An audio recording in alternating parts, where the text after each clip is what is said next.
Hello, and welcome to Pints with Aquinas. I'm Father Gregory Pine, and in a couple of recent videos, the question of scandal has come up. So when we talked about whether or not to attend the wedding of a lapsed Catholic, and then when we talked about sins opposed to charity, scandal came up in both of those conversations, and there was some question raised as to what exactly scandal is.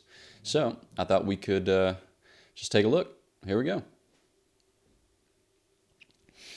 Okay. The word scandal, well, I suppose first we need to deal with our kind of 21st century associations. So when something is scandalous, like tabloid worthy, it's the type of thing which is like embarrassing for the person who commits it because it's some like private sin which is made public. So like scandal, president of important country, found in adulterous relationship, something like that. Okay. So that is just kind of a loose way by which to use scandal. I suppose that, there are grounds for using it in a loose way, so I'm not going to get overly finicky about how one uses this particular word because that's how language works. It's kind of changey, kind of flowy. But it comes from a Greek word, scandalon, which means like a stumbling block, basically, an obstacle or an impediment. So you've encountered this in your reading of the sacred scriptures when the cross is spoken of as a stumbling block to the Jews and folly to the Greeks, right? The word there is scandalon. Or when our Lord tells St. Peter to get behind him, Satan, it's on account of this, that he poses to him a kind of scandalon. He poses to him a kind of scandal. Now, when it's taken up in the Christian tradition, it's used in a more specific sense, and certainly St. Thomas Aquinas goes ahead and clarifies that sense even more. All right, so I'm going to read you the definition that St. Thomas takes from St. Augustine. He says that it's something less rightly said or done that occasions spiritual downfall. Okay, so something less rightly said or done that occasions spiritual downfall.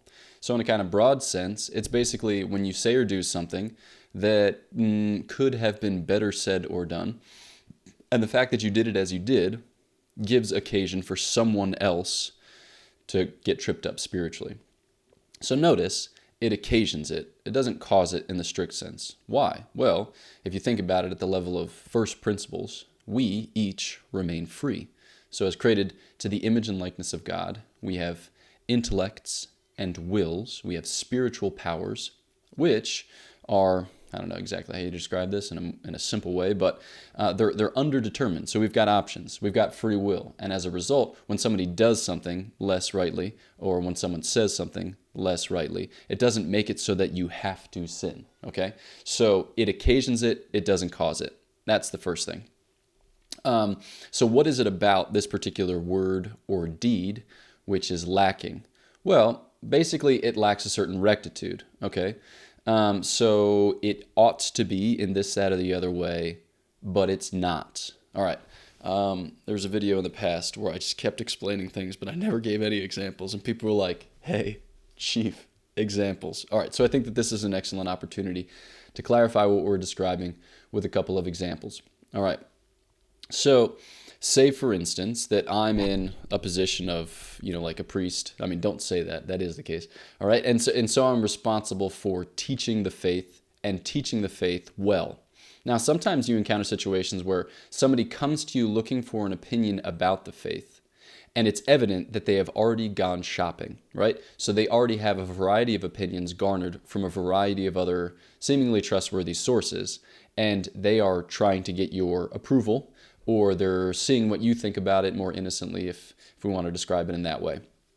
Now, I might look at that person and I might think, wow, if I teach this person what the church holds about contraception, or if I teach this person what the church holds about natural family planning, for instance, it's going to make their life really, really difficult. And I don't really want to be responsible for making their life really, really difficult, because maybe I don't believe that the teaching of our Lord Jesus Christ and his church is as liberating as it's cracked up to be. Maybe it's just kind of binding, or maybe it's shackling. And so I say, it's kind of like this, you're probably not supposed to, have sexual intercourse during infertile periods, given the particular circumstances of what might arise. But you're probably fine, okay? So in that case, the counsel that I gave lacked rectitude because it doesn't represent the truth of the matter, right? Rather, I've capitulated or I've compromised because I don't want to be responsible for telling somebody a hard truth which places demands on them, all right? So that's giving scandal. I have become a scandal to this person. I've become an obstacle. I can, in fact, trip them up because I didn't see fit to teach the faith in its integrity. Okay, now that we've got like a little example in the forefront of our thoughts, we can maybe sort out some more distinctions so as to gain greater clarity on what's going on here. So what we're talking about is a word or deed that occasions someone's spiritual downfall. All right. And then we said that this word of deed is lacking insofar as it's lacking a rectitude, or it's lacking a kind of order. It's lacking what should be there. All right. Now, it doesn't necessarily have to be a sin. All right. It could be a sin, certainly, the act of scandal, but it might also be something appearing to be sinful. So like, for instance, if I act in a particular way and I realize that somebody could misinterpret my actions, and I don't do what is necessary in order to clarify my actions. So like, for instance, let's say that I paid ahead for a particular product. Like I placed a mobile order at some bakery in Freiburg, Switzerland. And let's say that I know the owner of this particular bakery because I've ordered there a couple of times before. And so when I go into the shop, I usually just take whatever I've ordered out of the window because I ordered the same thing every time, and it's like a kind of open concept-y type place, so I can just grab it and piece. Now let's say I go in and the proprietor is like in the back baking up some goods, and I'm in a rush, so I just grab my muffin and I turn to go, and I see somebody looking. They're like, holy smokes, this priest just stole and he's about to walk off. That could be an occasion where I really throw somebody for a loop. So I'm responsible in that moment to say like, no, I paid for this ahead of time with the mobile app, show proof, right? So don't be discouraged, all right? Or don't be encouraged to perform similar acts of theft in the future, all right? Because if that person looks to a priest as a kind of moral authority, and they see that their moral authorities don't matter for anything anymore, then they might be less resolute in holding to the moral law when it gets tough for them, okay? So it could be that I've done something evil, or it could be that I've done something that appears to be evil and haven't done what's within my power in order to clarify the situation.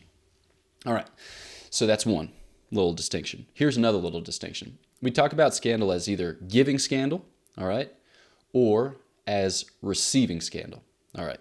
So giving scandal is an example where I myself am performing an act, and that act becomes the occasion for someone else to fall, all right? Now, taking scandal is when somebody else looks at the example, right, and then takes that as occasion to fall. So I give scandal, he slaps his microphone. I can give scandal and cause somebody fall, or I can take scandal and myself fall, all right? Now, when you give scandal, you can do so either like actively or passively. To do so actively is to intend to give scandal. Say if someone is up late studying for a test, but you want that person to go hang out with you and play mini golf because you don't like to go play mini golf by yourself at 1 a.m. You want companionship, and the person's like, nah, gotta study for this test. And then you say to the person, no, come with me and play mini golf, and then just cheat on the test. I studied for it. You can look off my paper. No big deal. All right, that is actively giving scandal because you're encouraging somebody to sin by like direct means, direct counsel. Now, there are other ways to give scandal which actually go beyond your intention, which might not be simple, and it might not be the type of thing that you can foresee. It might not be the type of thing for which you're in fact responsible, and that will be an example of giving scandal passively. So let's say that, I'm preaching a homily, and I am giving examples of particular things that ought to be avoided. And let's say that one of the things that I list, somebody who is in the congregation hadn't realized that it was a sin. All right, let's say that I mentioned masturbation. The person hadn't realized that it was a sin. They might, in the announcement of that particular claim, be terrified at the prospect of committing that type of sin again, and they might actually end up leaving the church. They're like, I can't be in a place where I am, on the brink, basically, of mortal sin during every waking moment. I didn't think that the demands of the gospel were that significant. Now I come to learn that they're insane, and so I'm on my way out. So I was just preaching the faith and its integrity, all right? And then this person took it as an occasion to leave the faith, to commit the sin of apostasy. So that's not something for which I am responsible. All right. And then when it comes to taking scandal, you're always basically responsible for taking scandal because you have chosen. All right. Now, you might be more responsible in that you kind of do it maliciously, or you might be less responsible and then you do it kind of out of ignorance. And St. Thomas will distinguish between what he calls scandal of the Pharisees, right, which is the kind of malicious scandal, and then scandal of the innocents, right, which is the less so, the one done out of ignorance. Or excuse me, scandal of the little ones, I think is how it's translated in the version of the Summa that I have. So those then give you a kind of basic map or a basic lay of the land when it comes to sorting out the way in which we talk about scandal, the way in which scandal is actually practiced or performed, and then how we ourselves can think about it. Here, maybe just by way of summation and to round out the scoring, we can simply say that the reason that scandal is a sin is because it's opposed to charity. So to give scandal is to do directly contrary to your neighbor what you ought to do, which is to say you ought to love them, right? You ought to promote their good. You ought to seek union with them. You ought to seek the good for them. And instead, you seek their downfall. You seek their destruction. So specifically, it's a sin opposed to fraternal correction, which I'm going to talk about in another video as to when these particular videos go up. I have no idea, so which one comes up first? Your guess is as good as mine. But it's scandal is a special sin opposed to fraternal correction. So in that sense, it represents, the opposite or the dark underbelly or the contrary of encouraging your brothers and sisters in the faith so that they might be more deeply converted by your witness and by your reproof.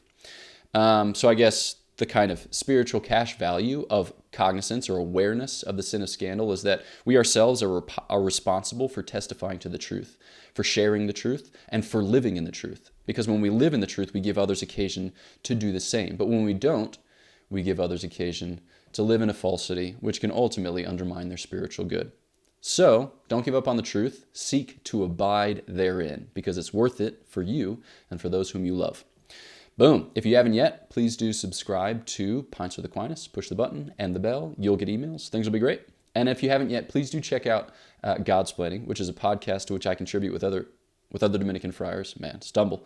And it's great. And the episodes are short and they're accessible. They're super accessible, conversational, charming, and fun. I enjoy recording them, so hopefully you enjoy listening to them. That's all for me for this video. My prayers are for you. Please pray for me, and I will catch you next time on Pints with Aquinas.